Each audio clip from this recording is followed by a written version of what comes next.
Salut tout le monde, salut chers élèves. Donc tout d'abord, mes félicitations pour les élèves qui ont réussi la première session baccalauréat et j'espère encore donc une bonne chance pour les élèves qui vont passer la séance de rattrapage. Dans cette vidéo, je vais vous proposer la correction de l'exercice 3 de, concernant l'arithmétique dans Z de la session normale 2025. Alors tout d'abord, vous avez un nombre premier P et impair. Et A un entier premier avec P, il s'agit de montrer que A à la puissance P-1 sur 2 est congru à 1 modulo P, ou bien A à la puissance P-1 sur 2 est congru à moins 1 modulo P. Alors tout d'abord, vous savez que A est un entier premier avec P. Et P c'est un nombre premier, donc le théorème de Fermat nous permet de dire que A à la puissance P-1 il est congru à 1 modulo P.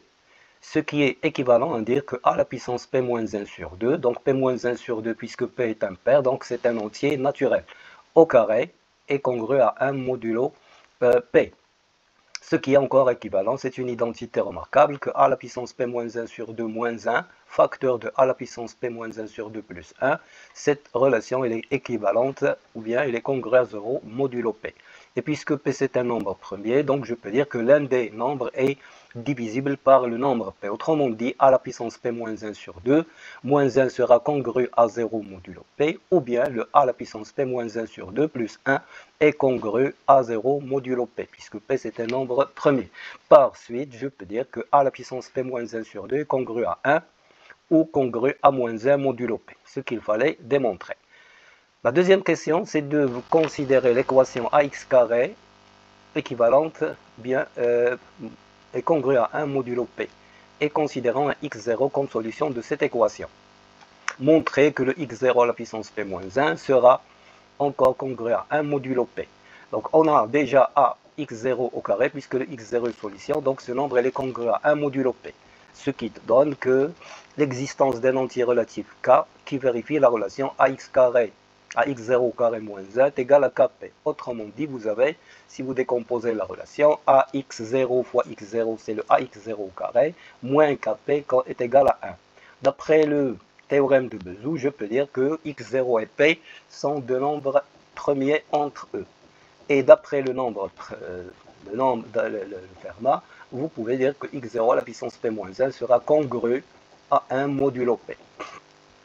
Alors maintenant, vous avez la relation, sachant que x0 est solution, c'est que ax0 au carré congru à 1 modulo p, ça veut dire que ax0 au carré de 2 à la puissance p-1 sur 2 sera congru à 1 modulo p. Donc là, vous avez la relation de congruence, elle est donc comment je dirais, donc elle est compatible avec la multiplication. Donc ça veut dire que vous avez le nombre à la puissance n sera congru à 1 à la puissance n modulo le nombre p.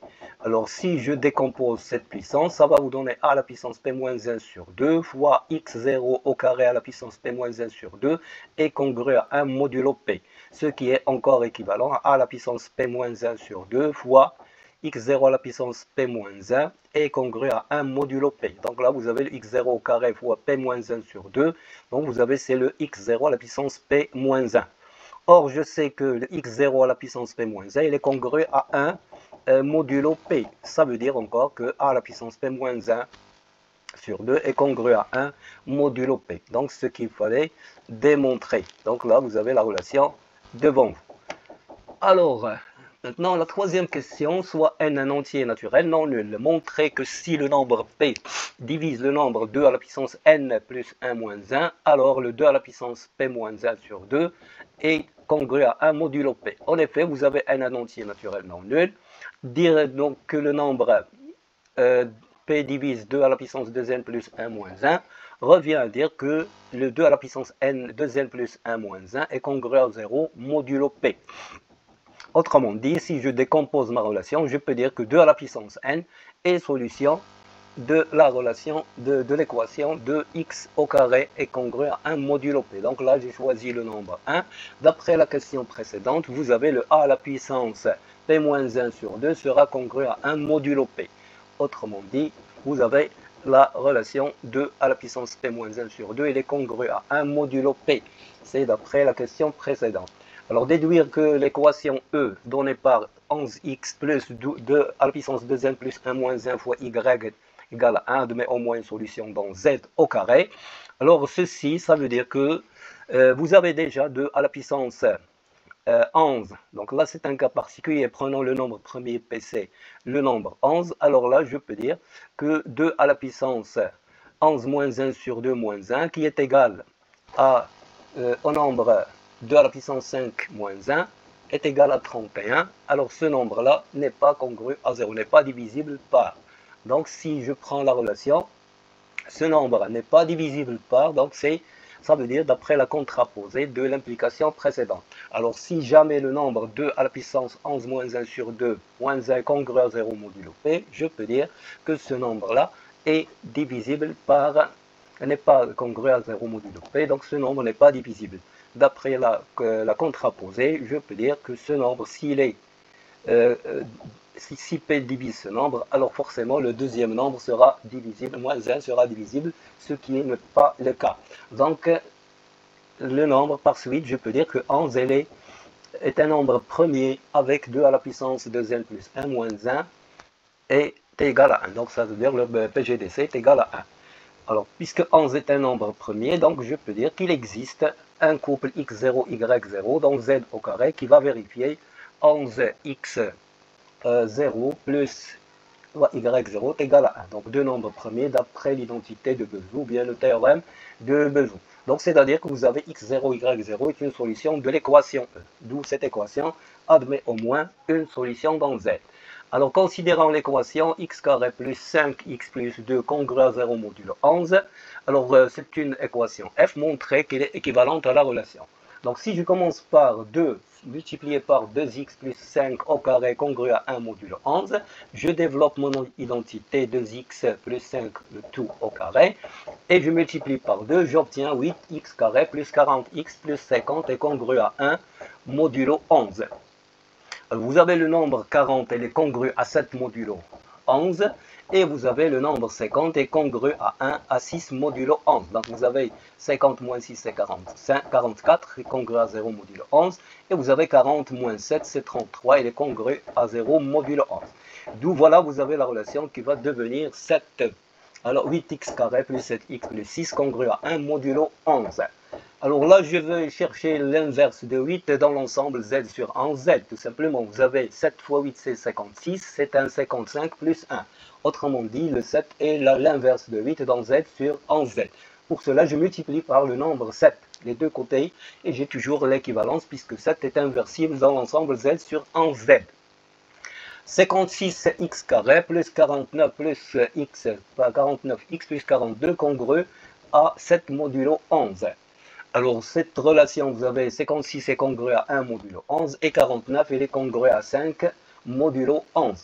Ce qui donne que ma relation sera équivalente à x carré plus 5x plus 35 est congru à 0 modulo 11. Vu que 35 est congru à 2 modulo 11, là, je peux avoir l'équation x carré plus 5x plus 2 est congru à 0 modulo 11. D'où voilà, c'est l'équation f. Par conséquent, d'après les équivalences successives, vous avez f est équivalente à l'équation suivante. Déduire que cette équation n'admet pas de solution dans z. Vous savez déjà que f est équivalente à 2 facteurs de 2x plus 5 au carré congru à 1 modulo 11. Alors, je peux voir cette question dans deux sens. Soit aller directement pour la relation, pour la résolution de l'équation. Donc, je peux me demander quel est l'inverse de 2 dans z sur 1z. Je peux dire c'est le nombre 6. 6 fois 2, c'est 12, et 12 est congru à 1 modulo 11. Pour éliminer ce 2, je dois multiplier par le nombre 6. Donc, ça me donne 2x plus 5 le tout au carré, congru à 6 modulo 11. Cette équation n'admet pas de solution dans z, car tous les restes possibles de la division euclidienne par 11 sont 0, 1 jusqu'à 10. Leur carré n'est jamais congru à 6 modulo 11. Donc, tous les carrés que je cite ici ne sont pas congrus à 6 modulo 11, ce qui prouve que cette relation ne peut pas avoir lieu dans z sur 11z. Ça veut dire que mon équation f n'admet pas de solution.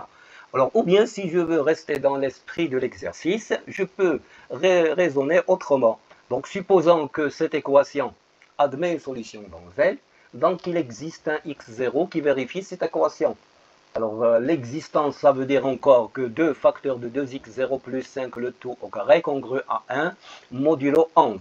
Ça veut dire encore que 2x0 plus 5 est une solution de 2x carré congru à 1 modulo 11. Alors là, je reviens à l'équation déjà précédente. Donc, c'est le a qui est égal à 2, p c'est égal à 11, et j'ai une solution de cette équation ax carré congru à 1 modulo p, donc z. D'après cette question, je peux dire que le nombre de 2 à la puissance 11 moins 1 sur 2, c'est le nombre 32. Ce nombre-là sera congru à 1 modulo 11, ce qui n'est pas le cas. Donc ça veut dire là que c'est l'absurde. Et puisque je raisonne par l'absurde, la contradiction veut dire que f n'admet pas de solution dans l'ensemble z. Donc voilà, vous avez 2 méthodes pour résoudre la dernière question. Rester dans l'esprit de l'exercice, c'est un raisonnement par l'absurde. Résoudre l'équation directement, vous avez tout simplement ce choix-là. J'espère que j'avais répondu à toutes les questions. Toujours, je vous espère bonne chance pour les élèves qui vont passer la session de rattrapage et mes félicitations pour les élèves qui ont déjà réussi en espérant toujours un succès dans leur vie étudiante. Merci de votre attention. Avant de nous quitter, n'oubliez pas les likes, n'oubliez pas de s'abonner dans la chaîne pour nous encourager à donner le plus.